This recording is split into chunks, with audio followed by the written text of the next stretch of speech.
अस्सलाम वालेकुम dear students, I am सिजानुद्दीन। उम्मीद करता हूँ आज आप सब खैरियत से होंगे। अल्लाह ताला आपको खैर आपके से रखे। लेक्चर को स्टार्ट करने से पहले आप सबको ये की अथाह गहराइयों से रमज़ान मुबारक।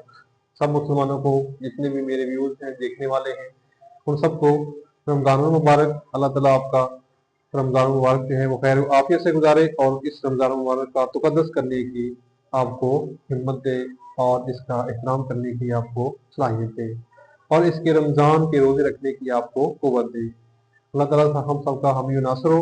तो लेक्चर को स्टार्ट करने से पहले मेरी आपसे यही इल्तमास के लेक्चर को आपने गौर से सुनना है, देखना है, इसके की पॉइंट्स को नोट करना है, ठीक है। और मेरे इस चैनल को सब्सक्राइब करें, लाइक करें और शेयर करें, ठीक है।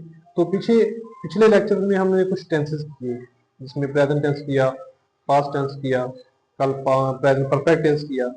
तो इसी सिलसिले में एक जो हमें सवाल आता है पेपर में, उसी को सॉल्व करने की कोशिश कर रहे हैं, करेक्ट यूज ऑफ वर्ब का।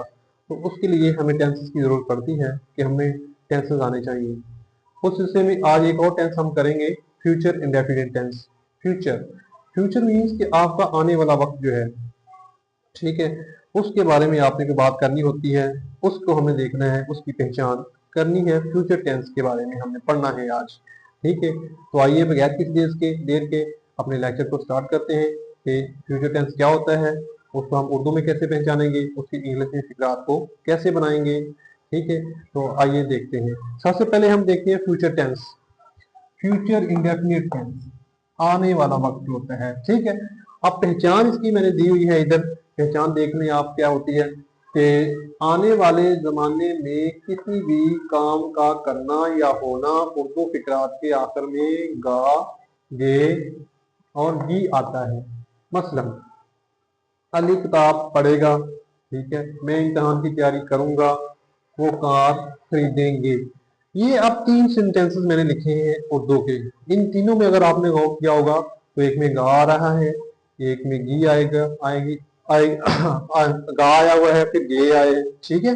तो ये आपके उर्दू की पहचान है। अब इसको इंग्लिश में कैसे बनाना है, तो एज यूजुअल, जैसे इंग्लिश का फार्मूला मैं हमेशा लिखता होता हूँ, इसका भी एक हमने फार्मूला लिखा हुआ है कि सबसे पहले एज सब्जेक्ट होगा, उसके बाद हेल्पिंग वर्ब होते हैं इसमें दो। हेल्पिंग वर्ब के अंदर दो हेल्पिंग वर्ब में विल और शेल।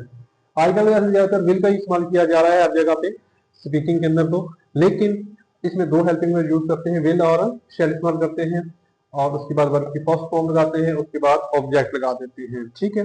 तो ये इसका फार्मूला है। इसके मुताबिक हमने अपने लेक्चर को बनाना है, अपने अपने आगे लेके जाना है, इसको देखना है कि फ्यूचर इंडेफिनिट टेंस के सेंटेंसेस कैसे बनाने हैं। देखिए अब ये दो तीन फिक्रे मैंने लिखे हुए हैं, सेंटेंसेस लिखे हुए हैं। अली किताब पढ़ेगा, तो अली के साथ हमें लगाने अली, ठीक है, विल, ठीक है, रीड आ बुक, अली किताब पढ़ेगा। अब ये मैंने एक सेंटेंस बना दिया। देखिए आई और वी के साथ शेल लगाते हैं, आई और वी के साथ शेल लगाया जाता है, ये फ्यूचर टेंस का एक रूल है। लेकिन मैंने आपको पहले बताया कि आजकल विल का इस्तेमाल भी किया जा रहा है ज्यादातर, ठीक है। उसके बाद मैं इम्तहान की तैयारी करूंगा। अब मैं इम्तहान की तैयारी करूंगा तो आई शेल, ठीक है, प्रीपेयर, ठीक है, फॉर एग्जाम, ठीक है। अब देखिए आई के साथ मैंने शेल लगा दिया, ठीक है। उसके बाद है वो कार खरीदेंगे। अब वो ज्यादा लोग हैं तो हम करेंगे they will buy a car, ठीक है, वो कार खरीदेंगे। तो इस तरीके से इस सेंटेंस को बनाना है। इसमें वर्ब की पहली फॉर्म इस्तेमाल करनी है, विल शेल लगाना है आपने। आई और वी के साथ शेल लगता है, बाकी तमाम जो प्रोनाउंस नाउन होते हैं उनके साथ विल लगा लेते हैं हम लोग। तो इस तरीके से अब देखिए इसमें दो हेल्पिंग वर्ब मौजूद हैं हमारे पास। तो अगर फिक्रा आ जाए नेगेटिव, ठीक है, जब हेल्पिंग वर्ब में अली किताब नहीं पढ़ेगा तो आप क्या करेंगे, विल के बाद नॉट लगा देंगे। जहां भी हेल्पिंग वर्ब मौजूद होंगे सेंटेंसेस के अंदर, जहां भी हेल्पिंग वर्ब मौजूद होंगे वहां आपने हेल्पिंग वर्ब के बाद नॉट लगा देना होता है, तो आपका नेगेटिव सेंटेंस हो जाता है, ठीक है। तो इस तरीके से अब देखें, अब इसी को हम बना लेते हैं नीचे।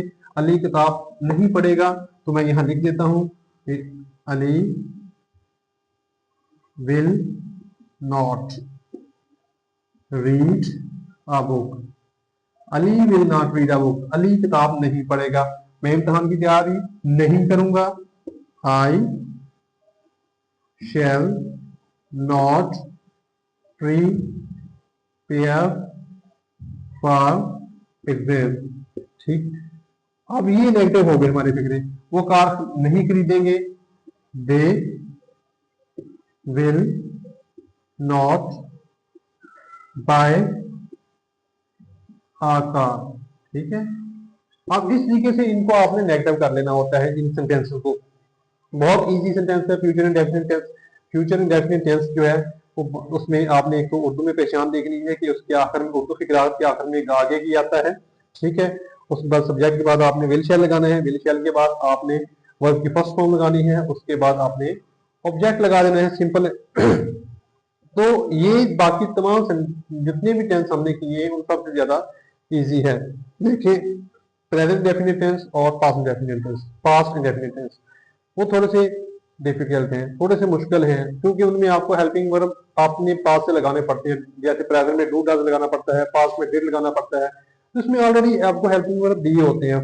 जब हेल्पिंग वर्ब मौजूद होते हैं किसी भी टेंस के अंदर तो उसको हमें नेगेटिव करना, उसको हमें इंटेरोगेटिव करना बहुत इजी होता है, क्योंकि हेल्पिंग वर्ब मौजूद होते हैं। अपनी तरफ से कोई नहीं लगाना पड़ता, उनको सब्जेक्ट से शुरू में लगाना होता है, सब्जेक्ट से पहले लगाना होता है।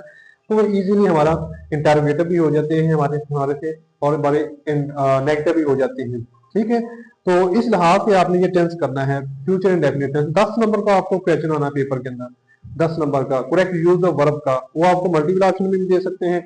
आपको टेंस भी दे सकते हैं कि इसके टेंस फिक्रात बना दें, या टेंस फिक्रात दे देंगे उनमें सही टेंस आपने लगाना होगा कि कौन सा सही टेंस। उसमें मॉडल वर्ब भी दे सकते हैं आपको, ये भी दे सकते हैं। मॉडल वर्ब का सबसे पहले लेक्चर था, अगर आपने सुना होगा तो वो इस्तेमाल करने हैं आपने। टेंसेस आ जाए तो मैं करवा रहा हूँ आपको। 4 टेंस मैंने करवा दिए हैं, उम्मीद करता हूँ आपको समझ आए होंगे। ठीक है। तो एक दफा इसकी पहचान देख लेते हैं, उसके बाद फिर हम इसको अपने लेक्चर को वाइंड अप करते हैं। देखिए इसकी पहचान है फ्यूचर इंडेफिनिट टेंस। आने वाले जमाने में किसी भी काम का करना या होना उर्दू फिक्रात के आखिर में गा गे और गी आता है। ठीक है। इसका फार्मूला होता है subject plus helping verb. Helping verb में विल और शेल है। आई और वही के साथ शेल लगता है, प्लस वर्ब की फर्स्ट फॉर्म लगती है, उसके बाद ऑब्जेक्ट लगता है। ठीक है। अब मैंने कुछ सेंटेंस बनाए हुए हैं। ये मैंने पॉजिटिव सेंटेंस बनाए हैं। अली किताब पढ़ेगा। Ali will read a book. मैं इम्तिहान की तैयारी करूंगा। I shell prepare for exam. वो कार खरीदेंगे। They will bye a car. अब ये पॉजिटिव थे। अब मैंने नेगेटिव बनाए हुए सारे सेंटेंस नीचे नीचे, उन्हीं को मैंने नेगेटिव किया हुआ है। अली किताब नहीं पढ़ेगा। Ali will not read a book. Ali will not read a book. मैं इम्तिहान की तैयारी नहीं करूंगा। I shall not prepare for exam. वो कार नहीं खरीदेंगे। They will not buy a car. तो इस तरीके से इस सेंटेंस को बनाना है। अगर इसको हमने करना हो इंटेरोगेटिव, इंटेरोगेटिव करने के लिए क्या करेंगे, सवालिया करने के लिए विल को अली से पहले लगा देंगे, सब्जेक्ट से पहले। Will Ali read a book, क्या अली किताब पढ़ेगा। ठीक है। Will Ali read a book. यहां मैं क्या करूंगा, यहां से विल को उठाऊंगा, यहां लगा दूंगा विल को मैं। ठीक है। एंड पे सवालिया निशान लगा दूंगा, क्या अली किताब पढ़ेगा। एंड पे सवालिया निशान आ गया इसके। ठीक है। अब देखिए इसको मैं अगर डबल सवालिया करूं, डब्ल्यू एच वाले 9 डब्ल्यू मैंने बताए थे, इनको अगर डबल डबल सवालिया करना हो तो फिर क्या को काट के अली किताब कैसे पढ़ेगा, क्यों पढ़ेगा, कब पढ़ेगा। अगर कब होगा तो वैन लगा देंगे, अली किताब कब पढ़ेगा। ठीक है। ठीक है। क्यों पढ़ेगा तो हम क्या कर देंगे, वाई लगा देंगे। ठीक हो गया। तो why will Ali read a book, Ali ये किताब क्यों पढ़ेगा, भाई नॉलेज के लिए पढ़नी है उसने। ठीक है। तो डब्ल्यू एच जो वाला जो होता है लफ्ज, उसको पहले से उससे पहले हमें सिंपल सवालिया करना पड़ता है, सिंगल इंटेरोगेटिव करना पड़ता है। तो हेल्पिंग वर्ब हमारे पास मौजूद है, हेल्पिंग वर्ब को सब्जेक्ट से पहले लिख देंगे तो वो सिंगल सवालिया हो जाएगा। उससे पहले अगर हम डब्ल्यू एच वाला लफ्ज कोई भी लगा देंगे, 9 डब्ल्यू मैंने बताए थे, तो वो आपका डबल सवालिया हो जाएगा। सिंगल सवालिया और डबल सवालिया का मैंने आपको डिफरेंस भी बताया था कि जो सिंगल सवालिया होता है, सिंगल इंटेरोगेटिव होता है, उसका जवाब आप यस या नो में देते हैं। और जो डबल इंटेरोगेटिव होता है उसका जवाब आप कंप्लीट स्टेटमेंट के अंदर देते हैं। तो उम्मीद करता हूँ कि आपको ये मेरा लेक्चर समझ आया होगा। आखिर में मेरी आपसे फिर वही इल्तमास है कि चैनल को सब्सक्राइब करना है, लाइक करना है और शेयर करना है, जितना हो सके अपने दोस्तों के साथ इसको, दोस्तों को अपने इसके साथ मंसला करना है। अस्सलाम वालेकुम।